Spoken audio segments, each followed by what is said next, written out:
Inupiaq tiaqsiikpin. Taalaqanilaqannasuk Inupiaq tuaq qaaviuraqama. Niviaqsiaqarualuguuq iñuuniaqaniqsuq angayuqaagamini. Sumiteemma. Niviaqsiaqarualuk anguniallatuniqsuq. Aasiisuraqallavluni supayaanik.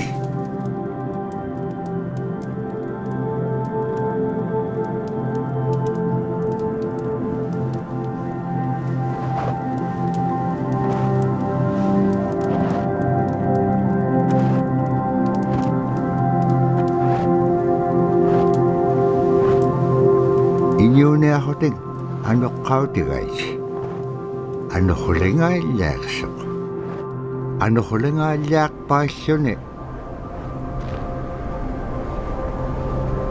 kisaimma panernialeaqsiput. Niviaqsiaqarualuk kisaimma isummeqpoq.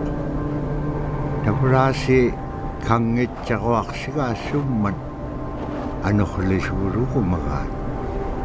Summan anuqulingaallaaqamagaan. Tapuraasi kangitsaquaqsigaasumman anuqlisuuruqumagaan.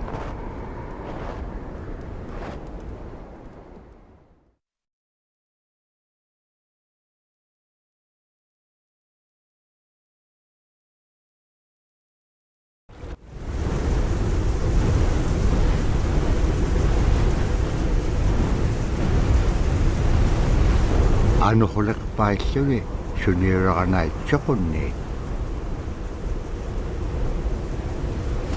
Tavrani viaqsiaqarualuk ayuungitsoq. Payyagniuliqsoq.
Tuqutaawayaqtuq kisimriumi. Arraannapqangapiaqtuq.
Nibeak siagarol, kangek singalok. Supaya ikayok tikakanib luwit. Allaw lo ni tam na tirikan niyak. Sibuneksip ka nga nibeak siagarol. Kanudun pekpaganak tilangit tamat ko ikayok tauruat.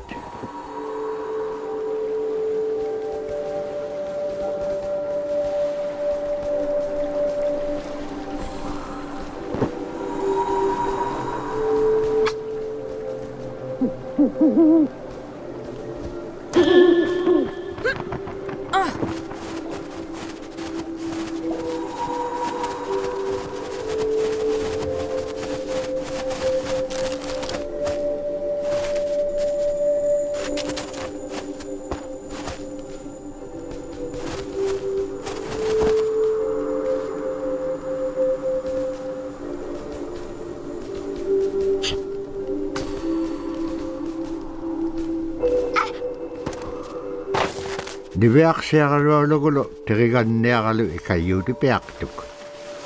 Sikakaniyotimigani. Ara kangek sinay chikon niakanok pisilang. Aglan damra ataw chikon ay ngaruk.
Iveak siagarolo dikit ka anak pini. Agalan malunak singamalak. Inyo kolok dikin ngamalok iveak siagarolo pingan. Iba halak simalok sumitema. Dikatsak kumanyain yaksok. Pakit kangam nago. Ibak tani. naaqqiq ikiuartuaqaniqsuq iñugi toquttartaaganiqsit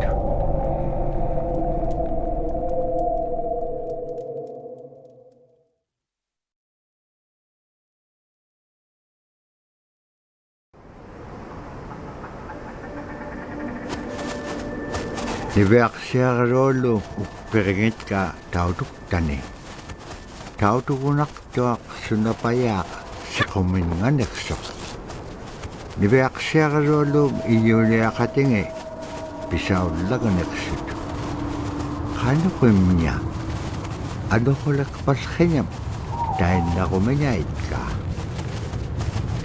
tamaanga ikumauaqtuamik qaqraaqpam iñua niptaq sumaalagullaqami niveaqsiaruulu piitsiningani agalaan qaqraaqpallqiñat sagavingaaitsut immiñaurat sagaveqimiuq samanga nunamin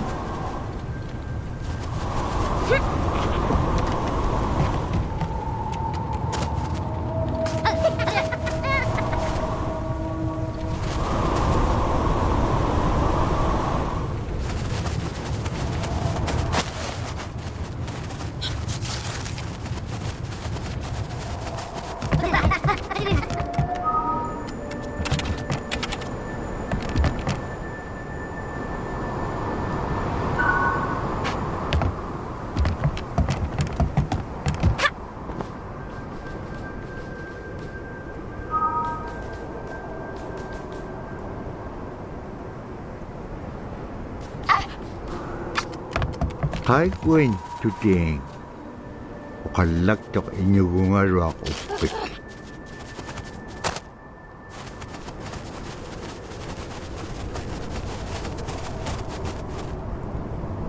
qanuquma ilisimaneqpanga isumullaktoq niveaqsiagarualuq qanuq kiitapura qaunugingagikpen qillautika piigupku ikayoguniaqalluarikpin kimun tainna naaqqiq sabaaqitilaanga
qillauruaraaqtuat niveaqsiagaruallu nutqaqqikka aasi anipliting suna ittuktusugurugumagaan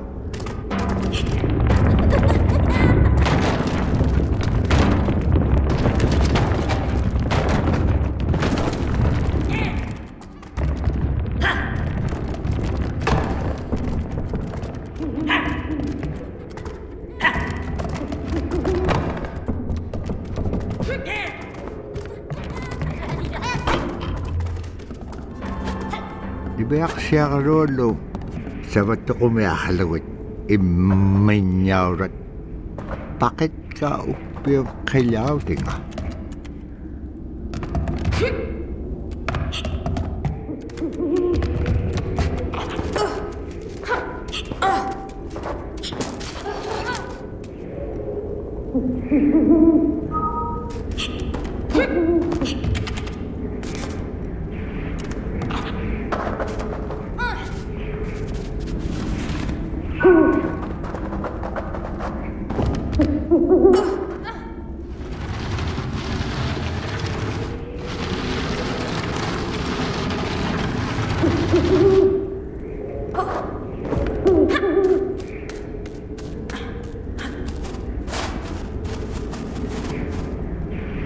Nibeak siya karualo kutingarok kilaw delegahone.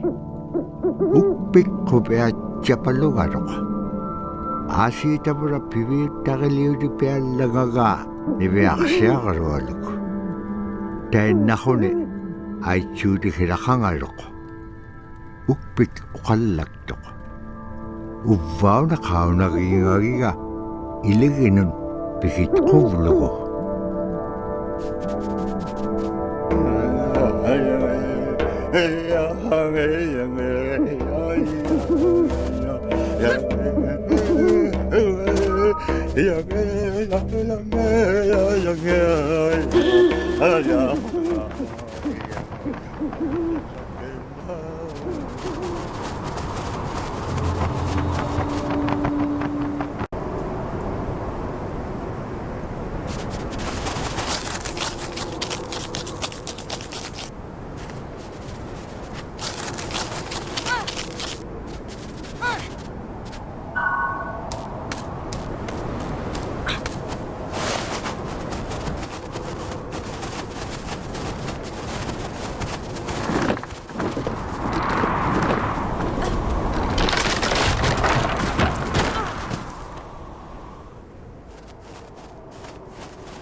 Tabra igilehotek. Nibeak siya karualom ato ka upiyom achuta.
Sila taanad nunakingata inyukuluk kasuwag.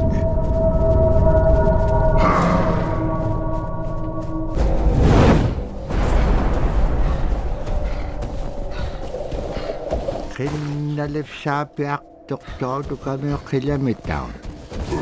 Dabra iwaktani. Tawdo kasay.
Annap khaslik kalwaktuk agalan igilaw ningam si kakanaksisinyak.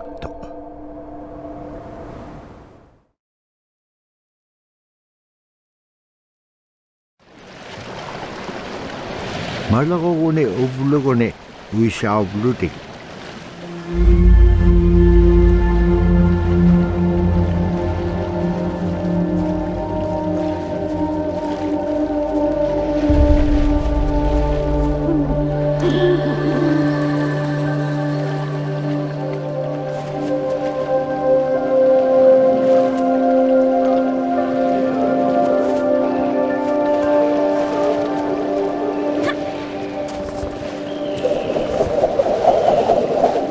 Dabra tuwakaruwa mo tikityo. Agalan tuwawit pagabityo.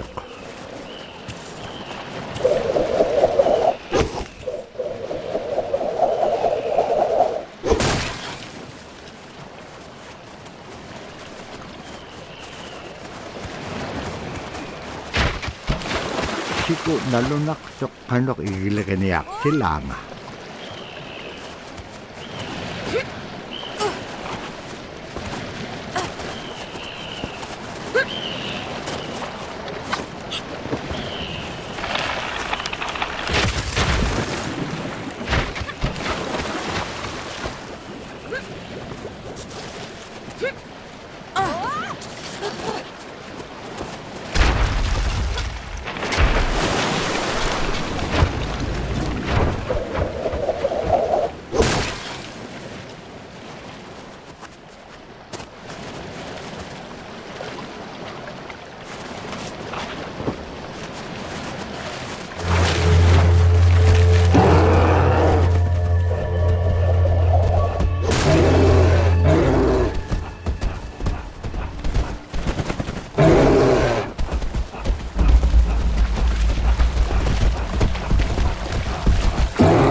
саасоқумиаралугуннанеқ аннаккупит пинатитааравиитсоқ kaakaminanoq nikatjalaitsoq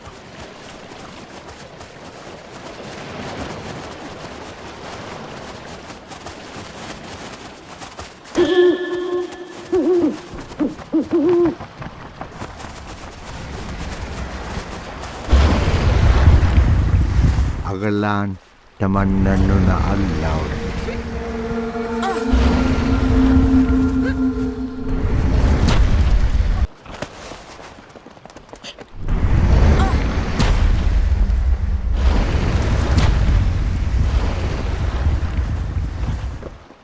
Luktallani kanupaya.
Annakkaluaqtuk aglaan ilitsuqiluk annapiaqtilaangan nunam atimikini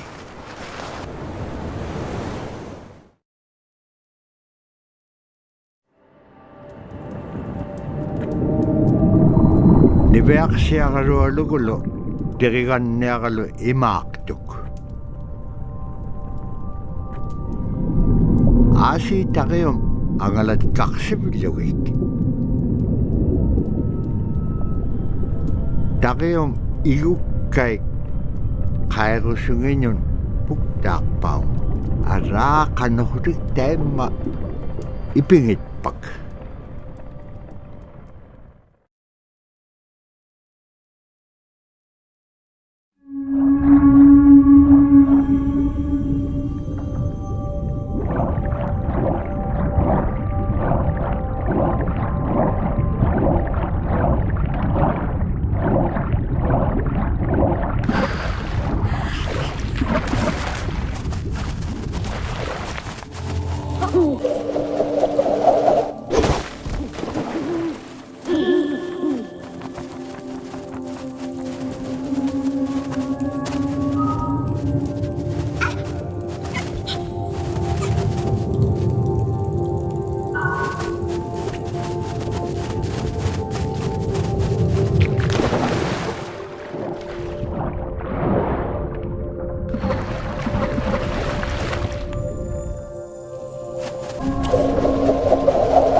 Nibeak siyalualugulo teriganniaqalu suvluaqaik aqaviqum qingamigum suvluaqaik aqaviqum sillamun ilaaqataktuak sillamun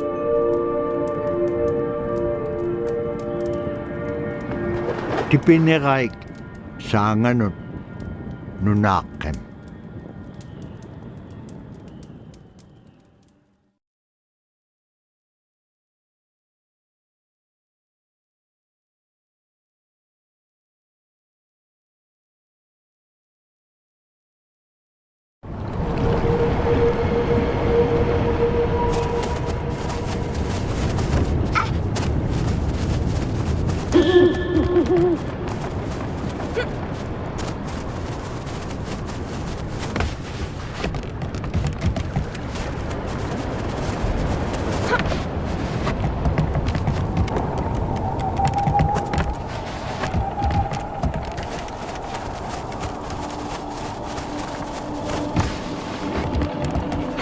Tamna nunaqqeq inñitqingaanniqsuq tainnaptaaq pingavulugu iviaqsiaqaluallugum aimaaqaviatun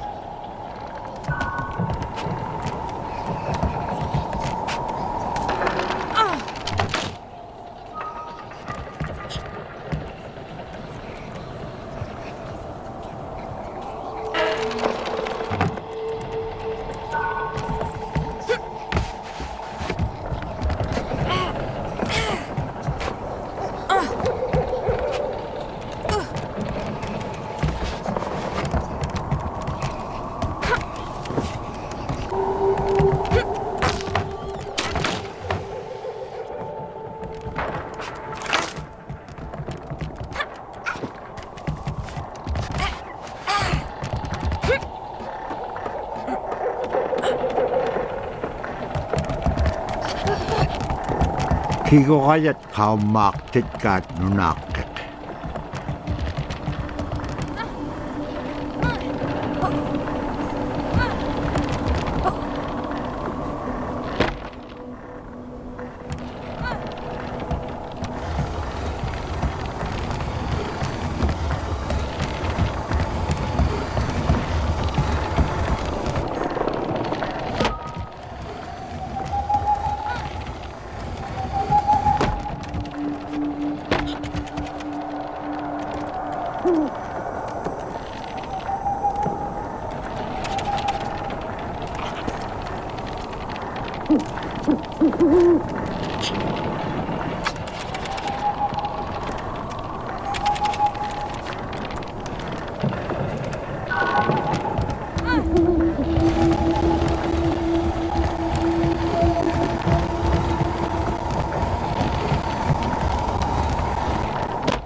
Kigoqajat siliagaahutin sillamin ibahaleqsut naalaqanilaitsuanik tuqqanaa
Siagalualugulo, Kiriganiabulo, Hatkin Matro Inyak, Aganek Bakimnya, Suangasip Sahonet, Dingar.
Teriganniaq allangohuni makitqissaq.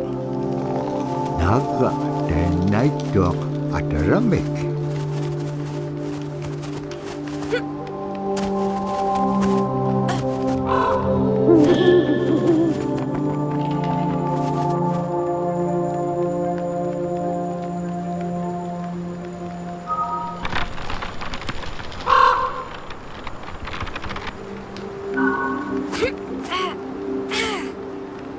Kulange hellugu napaaqtut nunangat.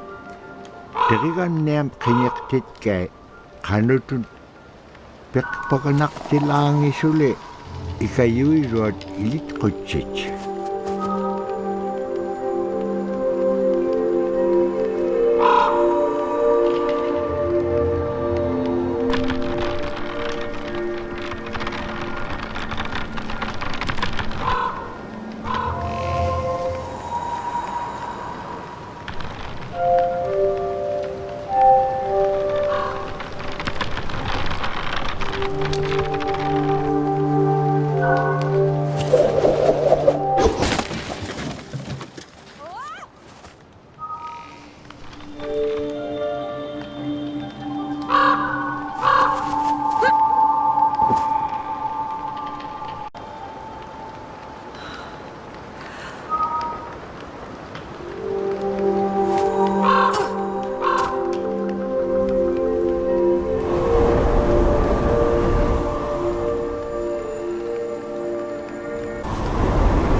Napaktud inyungit salap kehuting pakalagat dirigan niyak. Suli ikayo hulu niweak si akarwalu ihilagan ngani.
Nipologit sulliqaat ilitsatik. Nipiaqsiaqarualuullu teriganniavulo akiiligaak inñoquluk. Inñoquluum tavra iñuusia isuhulitsoq.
Nipiaqsiaqarualum kangitka ivaktani iñukpasuumaroq ulimaktuaqalu apun siamittaqaqanaqa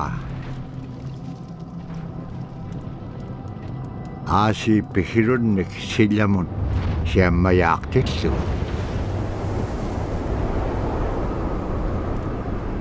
siammayaaqtinmaung apun anuqimakkuaqariga aasi aganiroqtillugu tungaanun nipiaqsiaqarualum aimaaqavianun tavura kangitkaa summan aganiroruutilaanga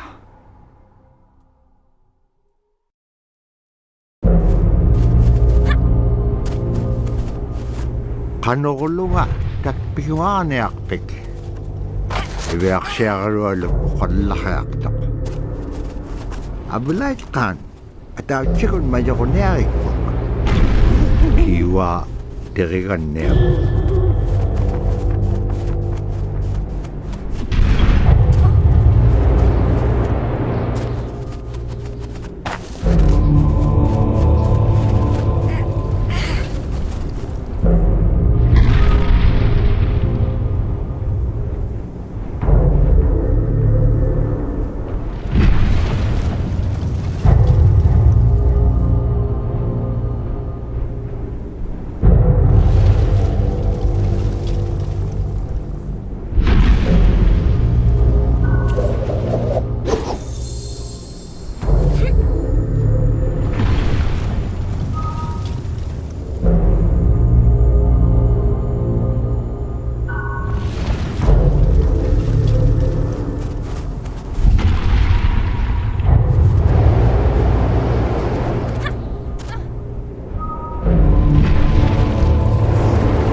tua kanian lang kami kanganon inukpasum. Nibeak siya karualok isummiksok suruk raute laminik.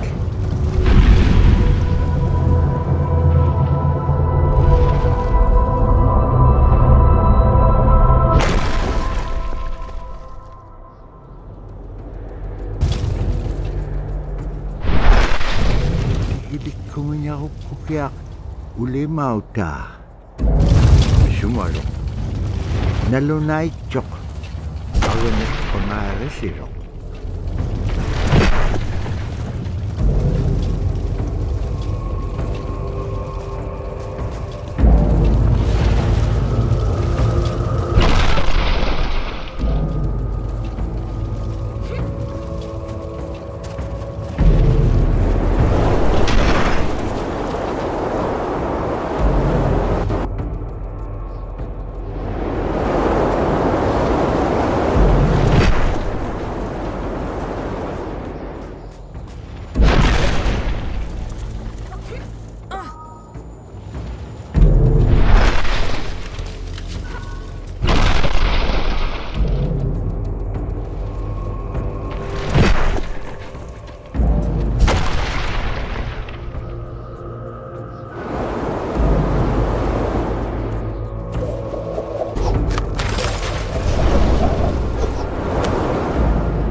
Palera magtikinyak tua ulimaw tekpak. Tigumaw ulimaw tekpak akralik tuk nat kaya katakutik. Inyuk pasum malikatalo ka ang ulayt ka o kilablo ni.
Niveak siya nga utik tok ay makakawig man yun.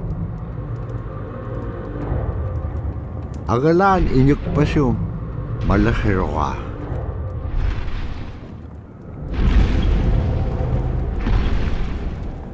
Ukahon ulimaw tiga kaizong.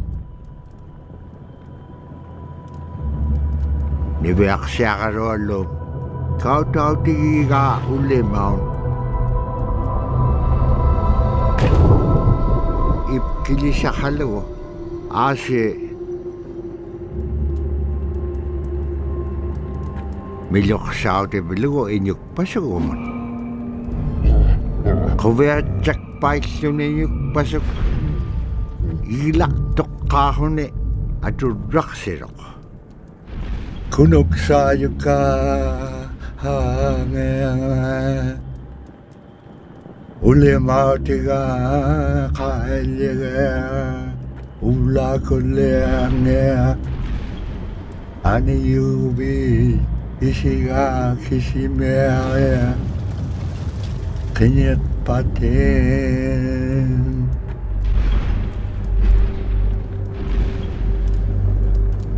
niveak siya karualuk ilyatit kiksok ang ayokagaman yun.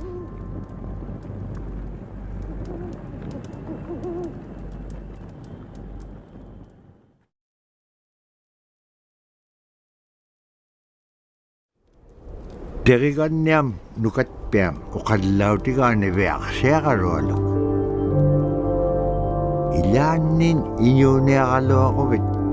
Aul lang agalo ako bit. Ay suli ko bit. Itkaksa kayo nga.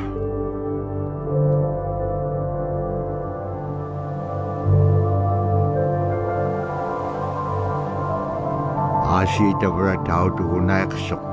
Tatpaw nga taktua mo sila mo. Tabraten na nasum unip kakamang tusangariga.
One of the things I think a lot of people need to understand is we aren't a museum piece.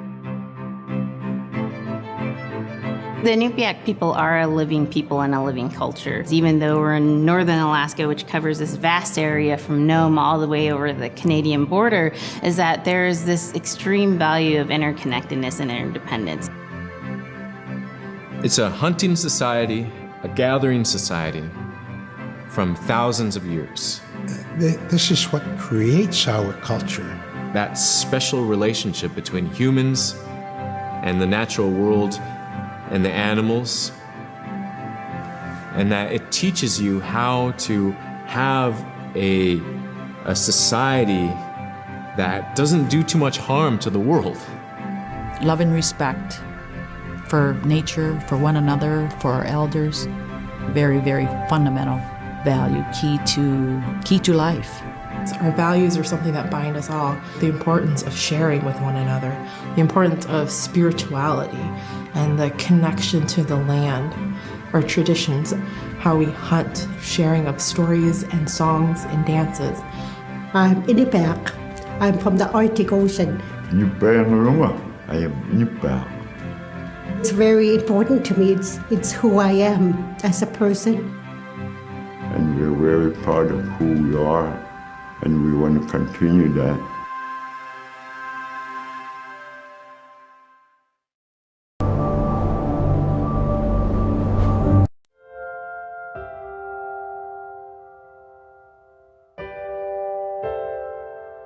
It'd be busy, busy, busy all through the day. You get up and you just go right to work, right to work. There was always something to do. There was never any idle time. The only idle time we had was after we eat and before we go to bed.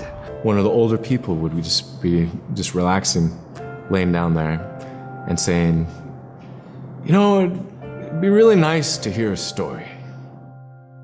And then just organically, someone would just start telling a story. Storytelling for the Inupiaq people is very important because it not only created that sense of community, but is a way to pass on wisdom to the next generation. It was like TV,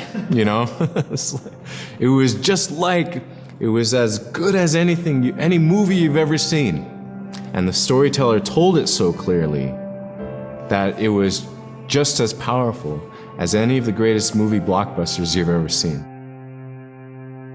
There was a reason behind the stories that we were told because they held traditional knowledge. They held things that we might need to know in life, whether it was about how to find food or how to survive, or it was about well-being and the importance of connecting with people and being a good member of the community. We all do stories. We all live in stories. We all tell stories to our friends. And they need to be told. They need to be heard.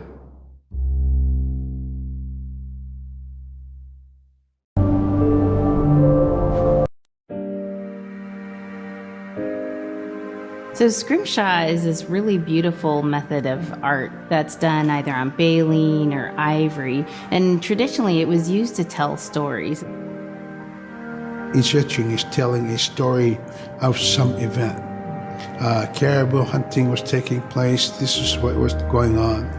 War began around this time, and so it sort of gives you a timeline of history through etching. An elder or the person who carved it would literally be able to read the Scrimshaw story. They're like reading a book, in a way.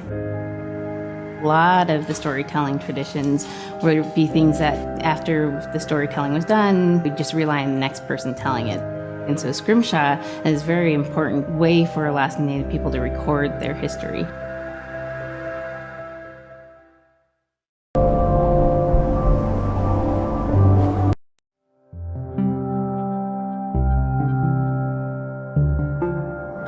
When I was growing up, my grandpa had a pet white fox. If you're a good friend with a fox, when there's danger abound, they try to keep you from getting into trouble. They pull tricks here and there, and foxes are like spoiled little kids in a way. When you let her out, she'd go prancing out in the snow, jumping in the air. I know she is happy then. Come running at me and jump on my chest, knock me backwards, lick my face, and I try not to let it. So that was my memory of my grandpa's pet fox.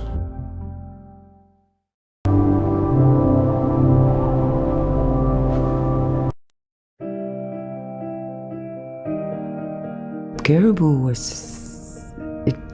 it provided for us in many ways. Our clothing in those days was made of all caribou skin.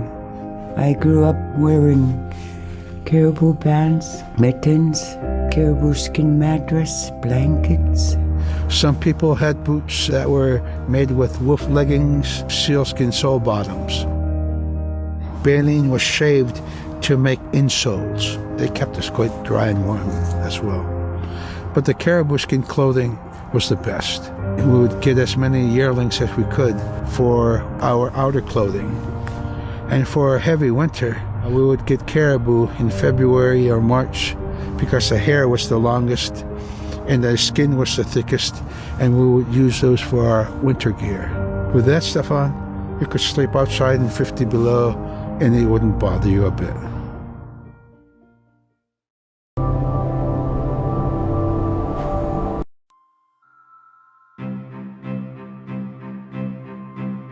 Sila is the weather.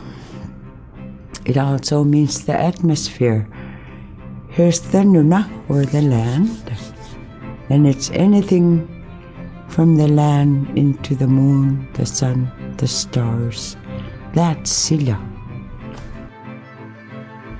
It's a very spiritual, and we have a relationship with Sila. Sila has a soul in the same way we do as people, in the same way animals do.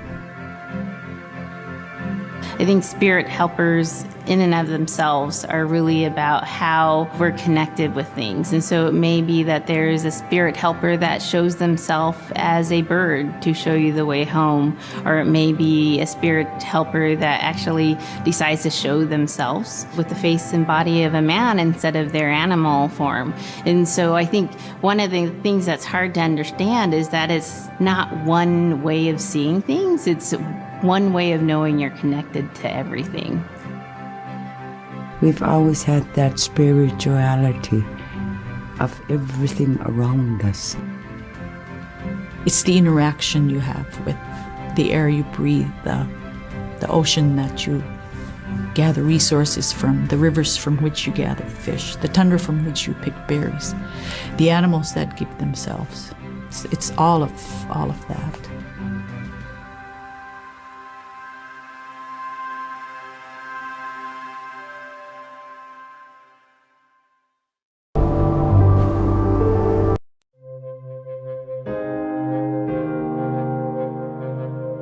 In the winter, when we were traveling, we didn't build sod houses, we built snow houses. In Canada, they call them igloo, but here in Alaska, we call them Inupiaq. We'd do a day of travel, and then we'd make a Inupiaq. The next day, my father would set traps, spend the day there, rest the dogs, give them something to eat, and then the following day, we continued to the next place. We'd go to my dad's sister, who had a house at Dubarg. They had a small sod house over there. We didn't have to do anything. We just visit with them, and my dad and his sister were glad to see each other, and they'd talk away while us kids played outside or go to sleep. By the time we get back to our home, my father would leave us with our aunt or with my grandmother, and then he'd start on his trips and go check his trap line. We were not into 8 to 5 kind of time, you know. We're in a totally different kind. We're in ecological time.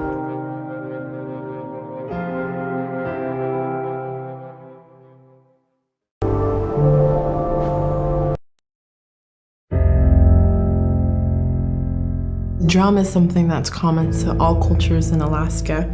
All cultures have a drum that may have some stylistic differences or differences in the materials that it's made, but it's still in recognition of life and vitality. And the drum mirrors the heartbeat, and When you continue drumming, soon it will be in line with your heartbeat, because that's what it's supposed to be, the heartbeat of the community, and it symbolizes vitality. And it's the most tremendous feeling to be in a room and to have one long row of all the drummers and to have that feeling of unity, everyone beating in harmony, the drum beat in unison. It's the most beautiful feeling. And to know that you're connected, you're on the land that you are connected to. And even if you grew up outside of the community, that which is in you comes from this area. And it's the greatest feeling.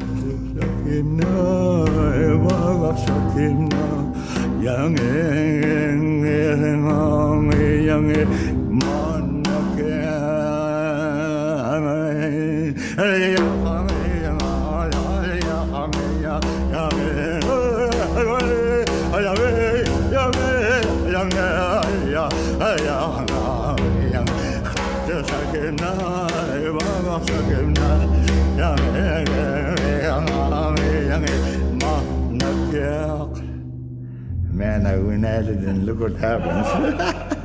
Oh.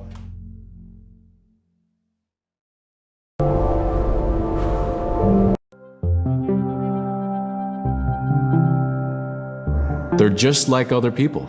They just happen to be very small and extremely strong. These are stories that are common throughout Alaska. It's normally that people are in a size from your elbow to the tips of your fingers, and they possess superhuman strength. So they may be tiny, but they can carry a whole caribou. And if you go up north and you talk to a number of the people in the community, they'll talk about having seen the little people.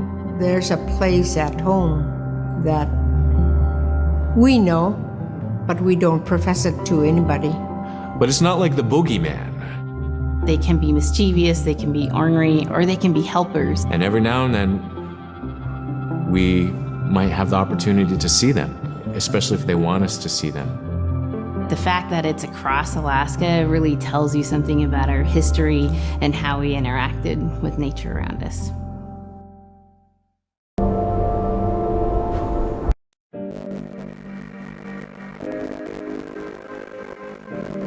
The bola is what we call kilimigam. And the kilimigam is made out of braided sinew tied onto some heavy bone which you could twirl. In my case, we're catching ducks. When we're out whaling, sometimes the ducks start flying, and they're good for duck hunting. If you're a whaling crew, you can't make too much noise, so you can't use a shotgun for getting some duck soup, So bola was a really handy weapon to use for catching ducks. You ducks fly and you throw it up and dangle up the bird, and down they go.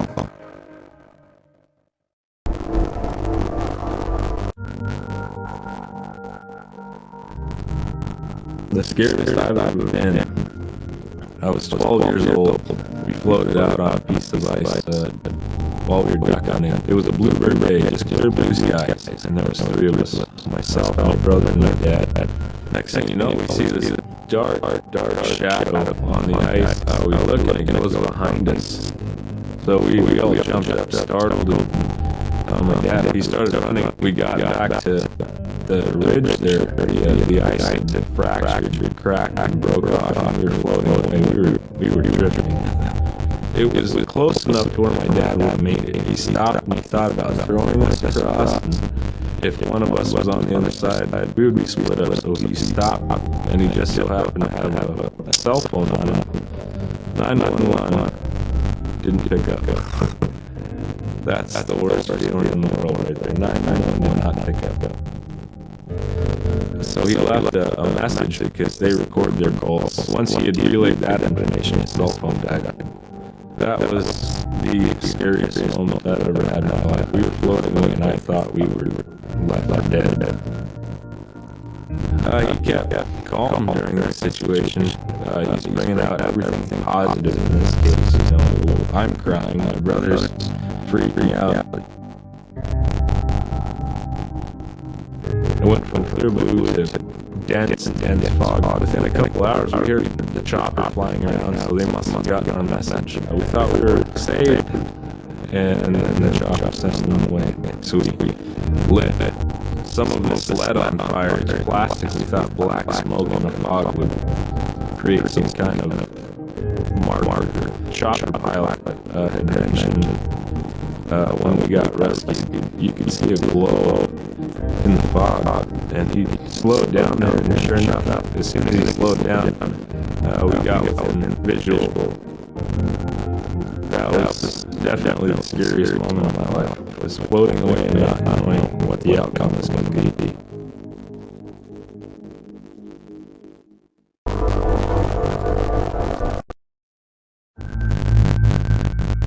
We're very much aware of the climate change, and it's been for many years, even before climatologists were noticing the change, and you were already saying,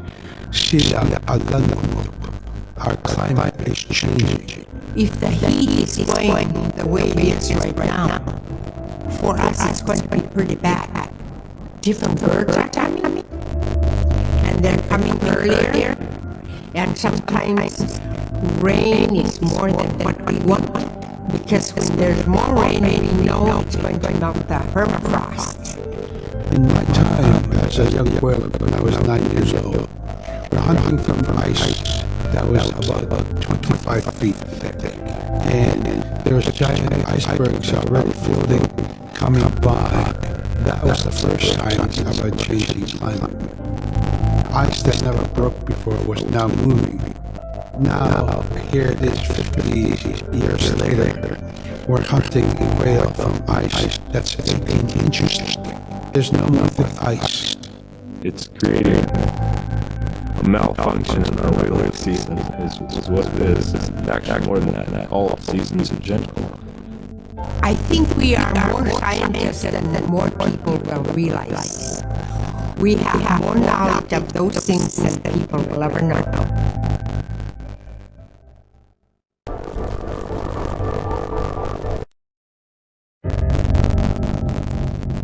My brother was out seed hunting.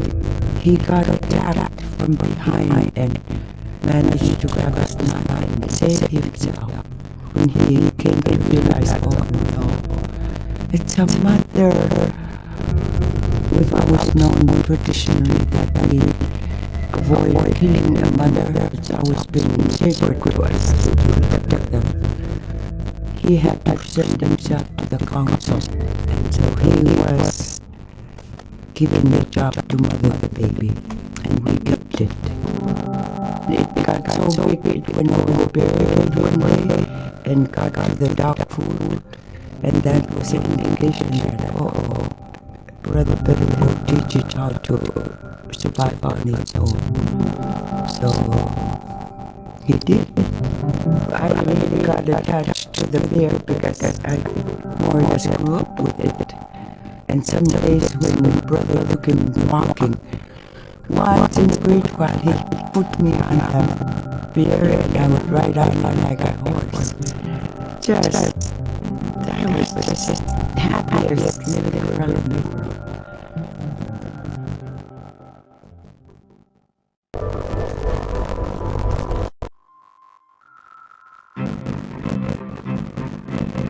In Arctic Alaska, hunting is a really important part of life. It's not just about going and shooting something, it's about going and putting food on the table. But more importantly, subsistence hunting isn't just about the insular family unit, it's about feeding the whole community. And I think that's one of the beautiful things about subsistence hunting in Alaska is that people go out and they'll go get, fish, or they'll get a caribou, and they'll get, seals and whales. And one of the first things they'll do is they'll say, oh, I need to take this to the elders.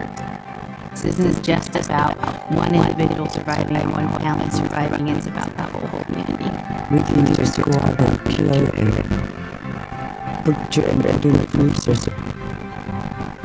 It's like a ritual that I learned from my parents. It's all about relationship. I don't know. I think there's a lot of camaraderie involved, and just being out on land or being out on the ocean. It's like getting back in tune. I'd rather be out there. To me, once I go out there, it's the world that I learn from.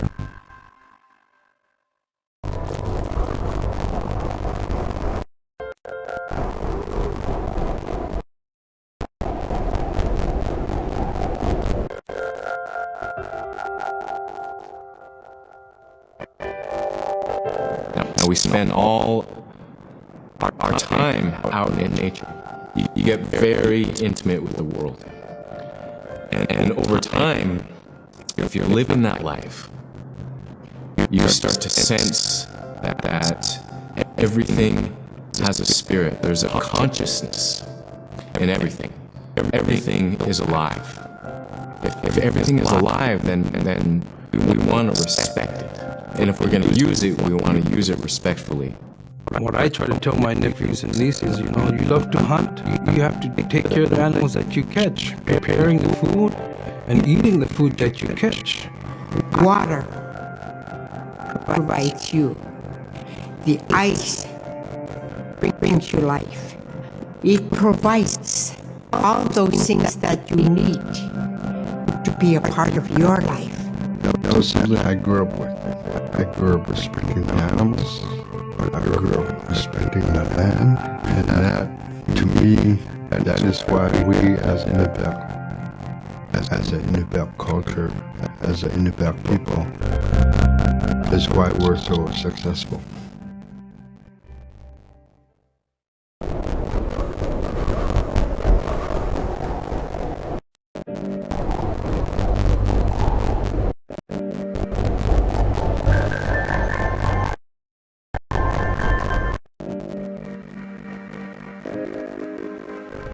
I think most central to the ideology of the Inupiaq is the idea of sharing. Being able to feed the community, feed others. That's why we hunt. In the old days, that's what you needed to survive. The sharing is important because it's how the community survives together collectively. We just give. That's how I grew up. That's the way I'm always going to be. Because of who we are, we always think about the other people first. If our people didn't share in the old days, we wouldn't have survived in this harsh climate and environment.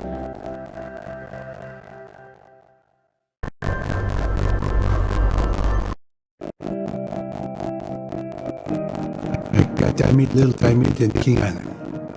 And in those three islands are the stepping stones to get to America. So King Island is this absolutely beautiful place off the coast of Alaska. And if you can imagine being on this really kind of rocky island that kind of shoots up from the water to these cliffs. And then all of a sudden you see these stilts, and then you look up and there are these houses. They were built on the cliff up high because of the ice. Being an island in the Bering Sea, you have ice that's being pushed by the winds onto the island. So it's going to pile up 50, 60 feet high. Structures are still there today, and people have returned to King Island. It's a growing community as the people return back to their island.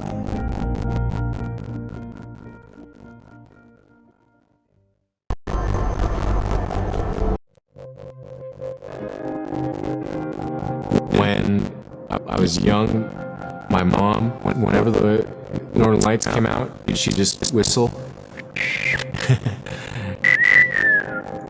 Boy, they come alive. Just keep whistling, and that aurora will, just like, you can almost hear it. And then she explained to me a little bit later that those are children. And children who've passed away when they were children. You don't want to draw them in too much, is what she said. Because then they can play football with your head, play Eskimo football, and that's what they want to do. They're always playing with children up there. Don't play out without your hood on. If you don't have your hood on, the aurora person is going to come down and chop your head off and play ball with your head. It wasn't like they were trying to do bad. you know, or it was like a scary story or anything like that. It was just, that's how it was, that's what it was.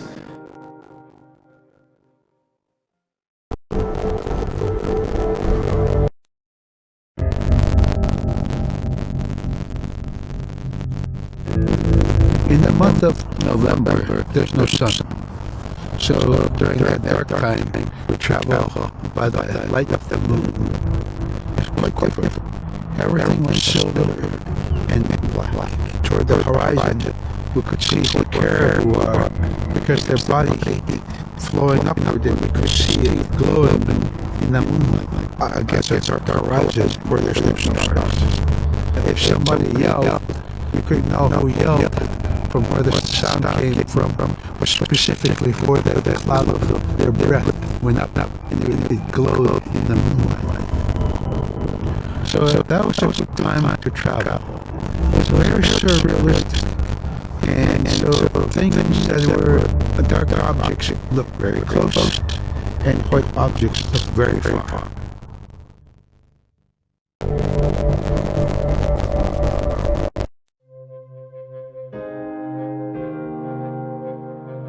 We're taught that there's no hierarchy. It's not everything else and then man, you know, humans on top, and they're separate from everything. We're taught that everything is equal and that all the animals have a human form or can be seen in a human form. And so they have just as much or more intelligence, you know, in fact, have a lot to teach people. And so that's how these transformations can happen. It's if the animal wants you to see it in its human form. There's a story where a man comes up to an ice hole and then there realizes there's another man in his parka that's got stuck in the net, you know, and is just stuck like that. Oh, can you let me out? Please help me, you know. And so then he lets the man out, but then realizes that was actually a seal. That was a seal man. And just because that seal wanted that help, that seal allowed itself to be seen in human form.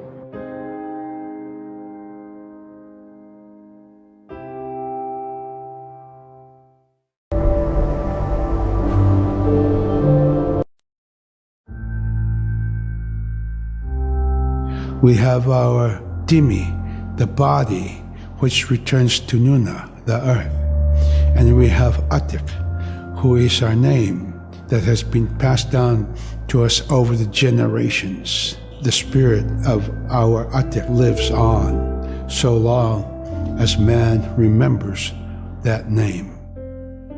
It would be hard to describe what happens after death. The feeling is that when our Anik returns to Sila, then that may be reborn if the name is passed on to a new child who can then retain some of the memories of the original name. And so it's not uncommon for grown-ups or adults to meet a child who has the same name maybe as their grandmother and say, "Hi, Akka," which means grandma, "Hi, Appa," or "Hi, little mom," or "Hi, little dad," because it's the traditional belief that the soul, you know, is continuing on. Humans are renewed and replenished over time. Just like our plants.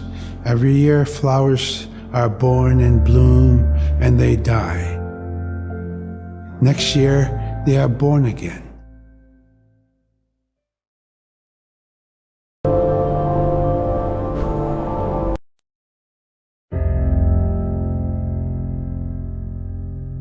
So a recurring type of character in Inupiaq stories is the manslayer. And the manslayer is kind of this bad guy. And I think really what's at risk when the manslayer comes into story is the livelihood of individuals and the whole community. And so the manslayer is really used as a way to say, don't act only for yourself. Always hold the community in your heart.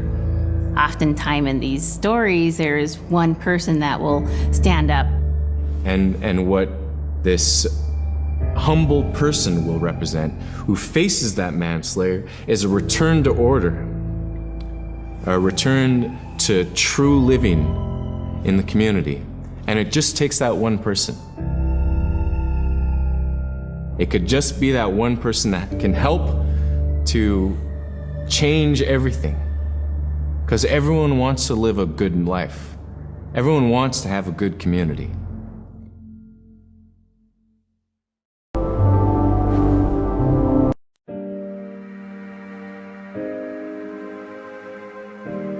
With regard to the environment, the blizzards have been one of the key elements that have impacted the survival of people, especially in the hard winter. We know a blizzard is coming when the moon is starting to get fuzzy. We also look at the stars. When the stars are twinkling fast, we know a storm is approaching.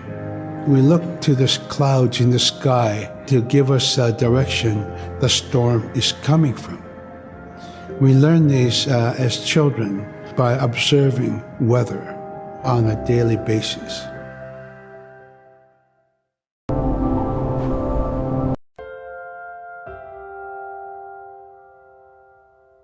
With the story of Kunuk Sayuka, told by Robert Cleveland, it's just a masterwork. It's a well-known story among the Inupiaq people, and in our case, of producing a video game that really reflects indigenous heritage. It captures the imagination, and it's something that you have a very specific kind of task to do.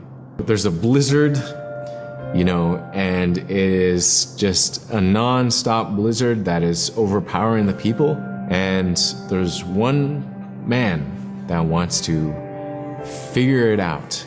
And in our case of the story, it's a girl that wants to find the source of that blizzard. The blizzard man, it's like that is the physical embodiment of an element of nature. And so there's a person that needs to go up and take away that's chipping away that snow. In that community, the person least expected is the one who stands up and makes the difference. Humility is something that we value, and where that comes from is the idea that you are not the biggest thing in the world. And when you live in an extreme environment like where the Inuit reside, you're at the whim of the environment, of the climate, of the animals. You can be as prepared as you can, by learning from your elders, but you're not the biggest force in the world.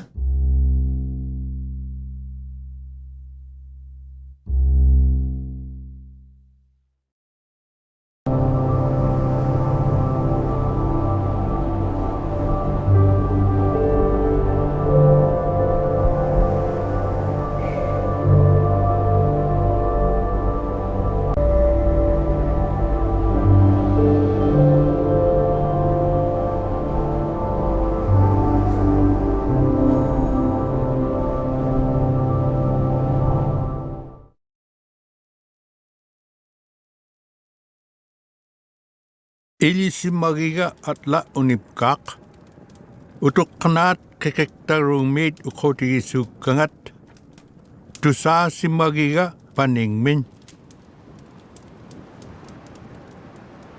immagok ilyannarig tamanin neksuk atosik nakinminte tarim sinyanin agirsimarok ilakata asin inyunahuni kekektarumi iglo pilgubluni anagtakmata angunel gubluni lu ilangat uralguneksok ilannarik tapkok iksitsuk supayami ikaw matrong tarik ipnat chemen kekektarungmun atugurut ukpigoramig ang ahoting ilokating pilgupluting suli sanggipluting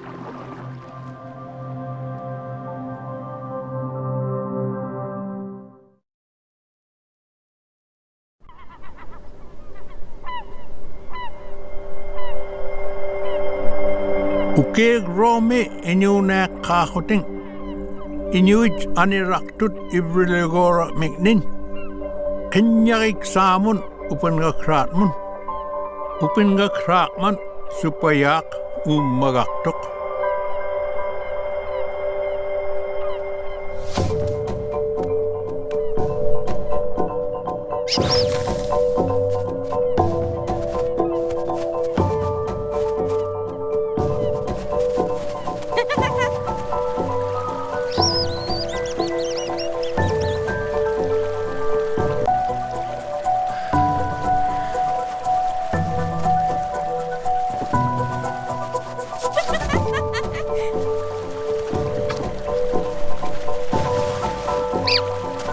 Narik Kuwaitjagaktut Isiksimakpura Kahotik Ibrulik Mikni Akuni Pigo Huting Utuknat Ukoti Sukangat Kamagirak Raib Lugu Angugora Payak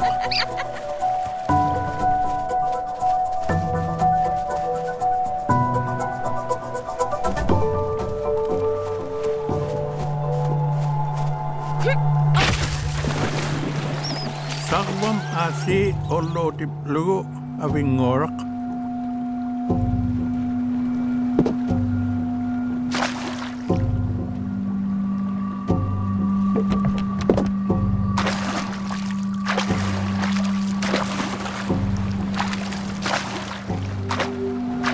Agnorak Sakuhuni Angorloktuk Aglan Avingorak Ayuaniktuk Ilingiknin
Isimmik Meatlu Tamarne Plugo Avingorak Kenyagat Tabranit Sikum Kangani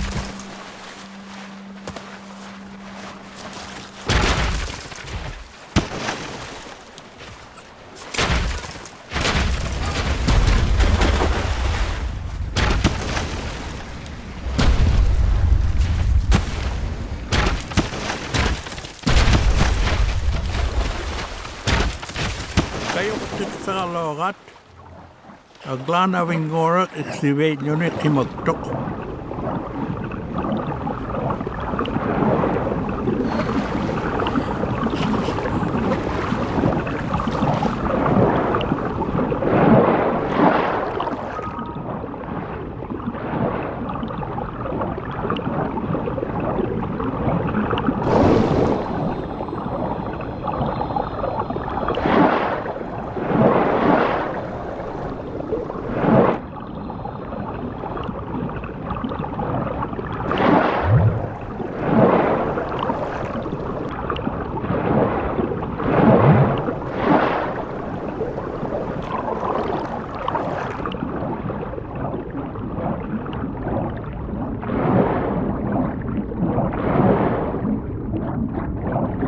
Agnorak lo kayok tuklo emir main neksuk.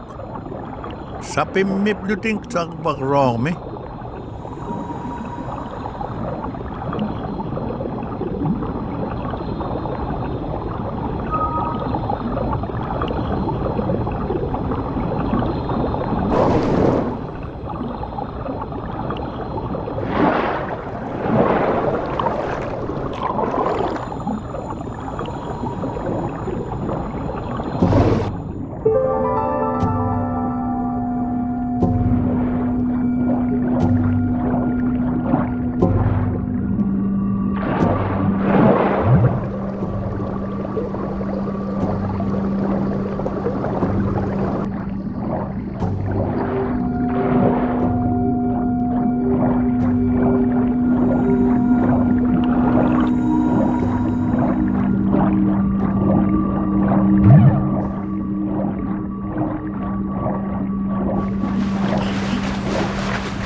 Sakuhuring uteruk kalok tut umemik dut.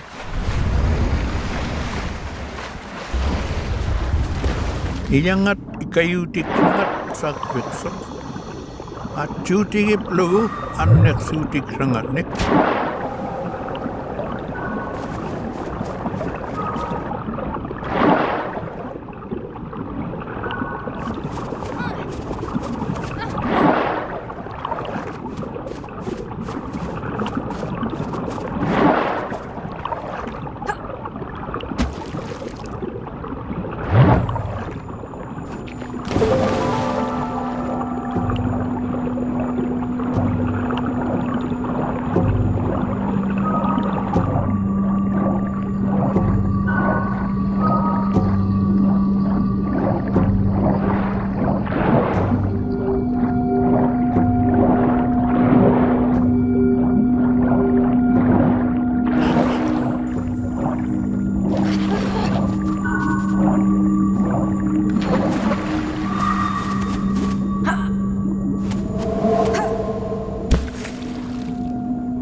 Nalup kisuhutik paket kekisip magan awing ngorak.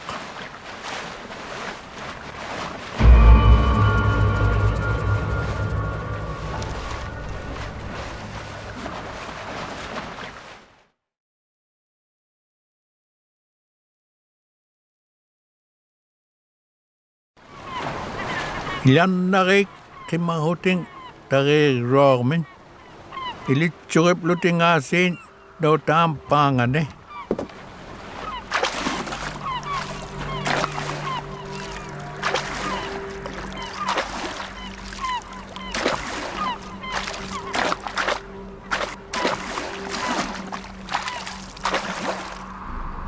Inyek tulla pää huting nekesu huting lu. Ango huting nunakem tunganun. Akangata ukoti ikangat nik.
Ilan narik iglek senjaktuk argut mun notam kungani. Ismaluk senjakuting.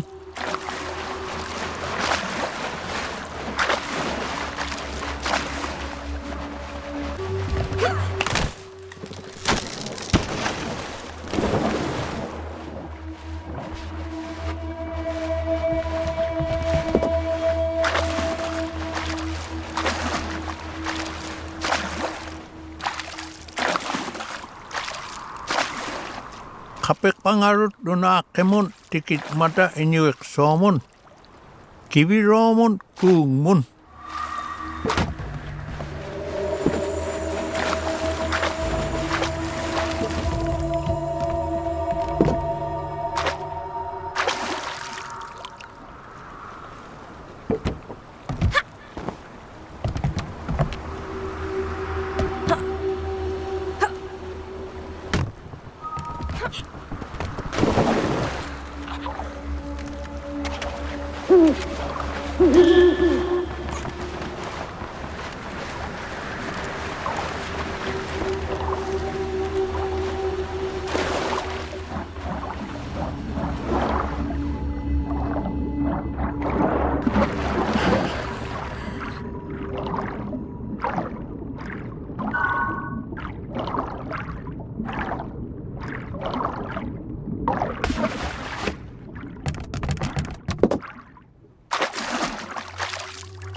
it kahuting Inupiaq no tang mit koti isu kanganik narvaslorak tamanin neksok.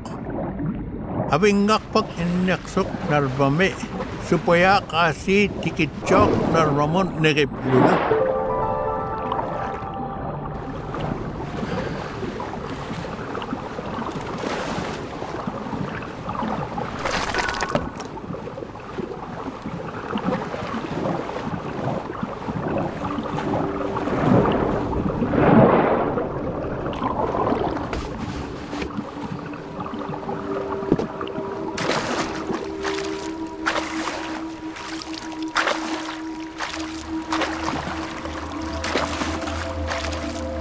Ilan narik, ilisamarok, nguyang itparong, awing ngakpak, notang mit iksisenyang nagat.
Nabral gurom alapisak lo awingakpak.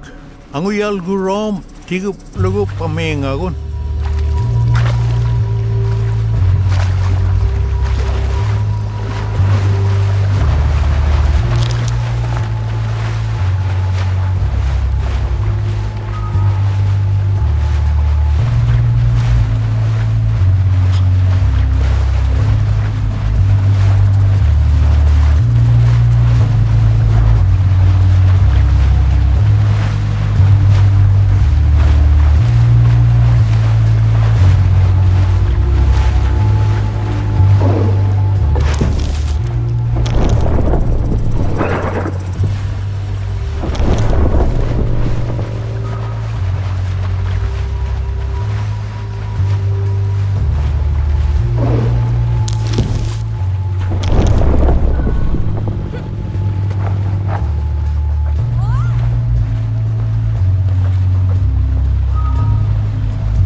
Titluting ang ayal gurom, tigut keka awing ngakpak pamingagun.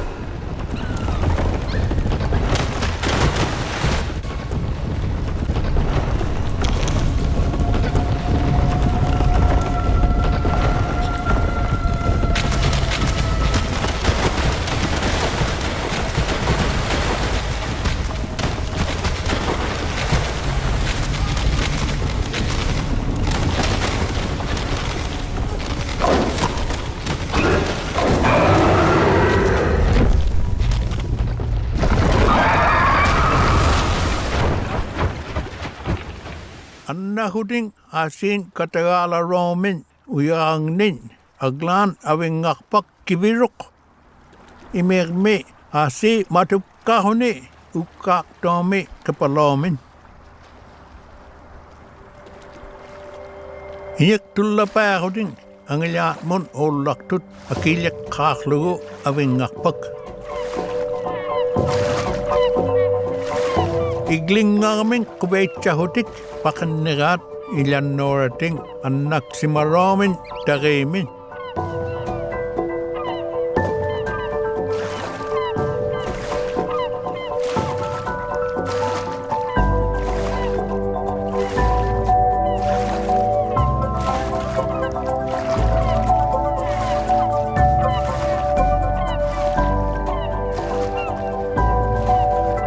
Kanit lagin sulit man na kipalok hukak si marok.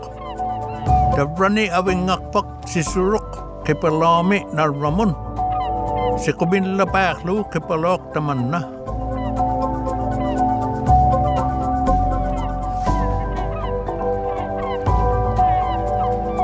Uvona unipkak tak na panigum ukoti isuk nga.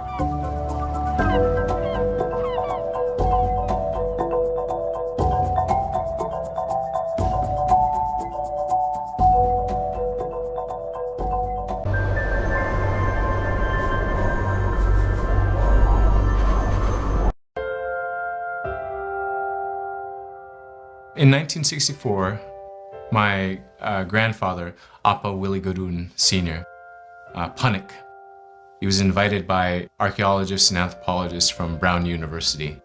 He was invited to the Onion Portage site, this ancient sacred site of the Inupiaq people. And it was really special for my grandfather to be included in that kind of thing because it showed the respect they had for him, for his knowledge, for what he had to offer. And while they were there, while they were camped out there, when they had some quiet time, he told some stories. One of the stories that my grandfather told was the story of the Coastal Brothers. These two brothers, they have their own particular skills. They go out to the Noatak River area, and they go to try to challenge and hopefully defeat this giant mouse who is destroying everything in its path. The development team really took a great interest in the story that my grandfather told because it really enhances those themes that we found in Never Alone. One of interdependence, another of Inupiaq values, love of our elders and of our land and of our traditions. I mean, it helped to really bring that out, and so that's one reason why it really captivated the interest of the team.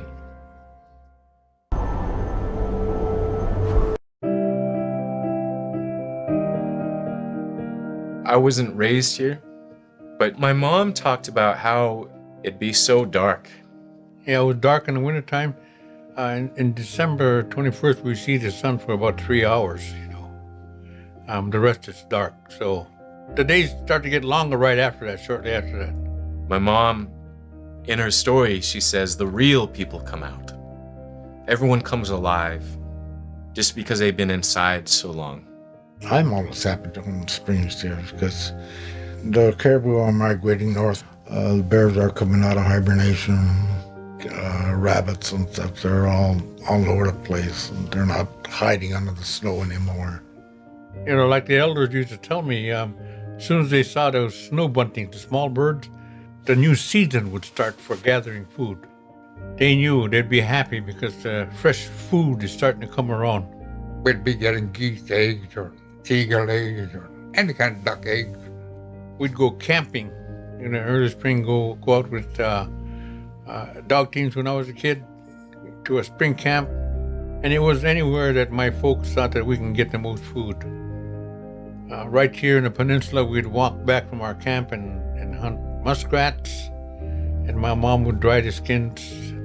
And so it's a time of just all the gathering activities, all the busyness. It's when the life really springs up again.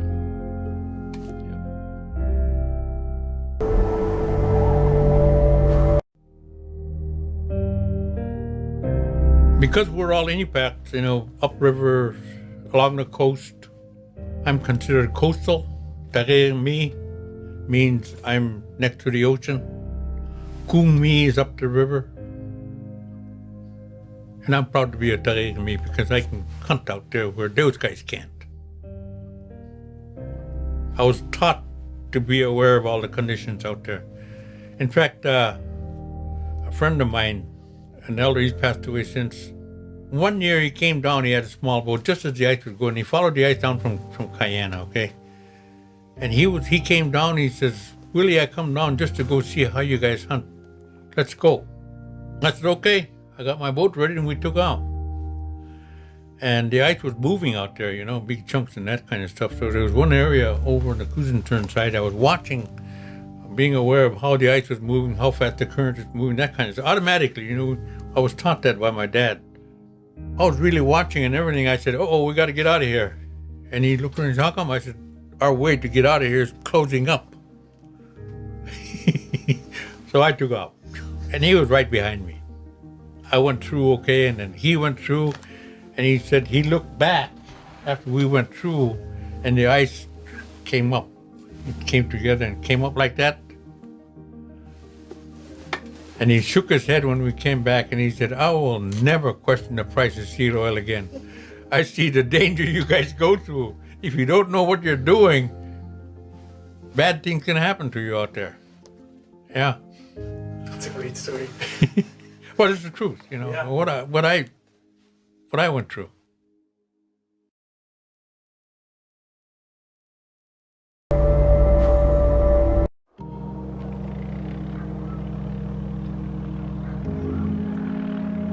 That's my dad.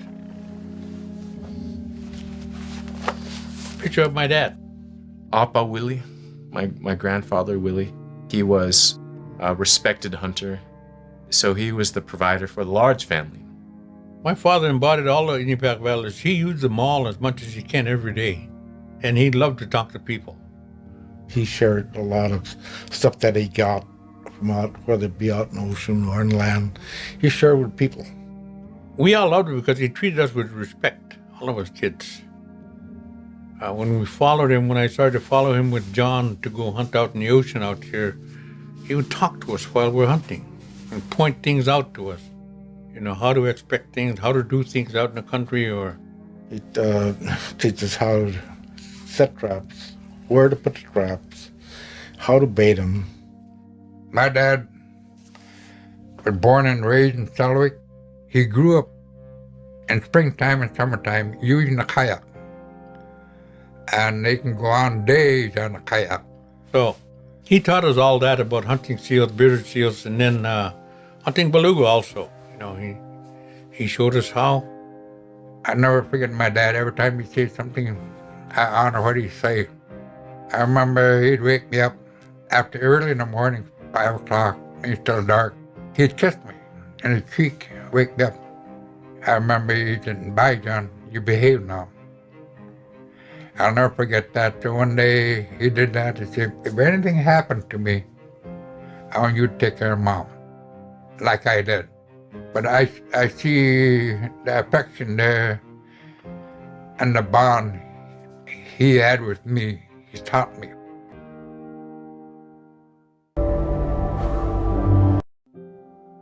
So to really reinforce Inupiaq values, the things that our elders identify that's important to them, we really thought of respect for all things, respect for the animals in particular in this case. And so we've added a prelude to the story. An experience with a little mouse is where Nuna and Fox, they forget to respect this little mouse. Something that my Uncle John just told us is that you only go after animals if you intend to use it for food. You don't play with it. You don't mess around with it or tease it, even if it's all in fun. Well, once Nuna and Fox defeat the giant mouse, that's when they learn their lesson, where the mouse comes back to them, their little mouse, their friend. And this story really, it's about respect for all things, respecting all animals all the time, never forgetting to respect them. And that's an essential Inupiaq value. It's one of the key things that our elders always talk about.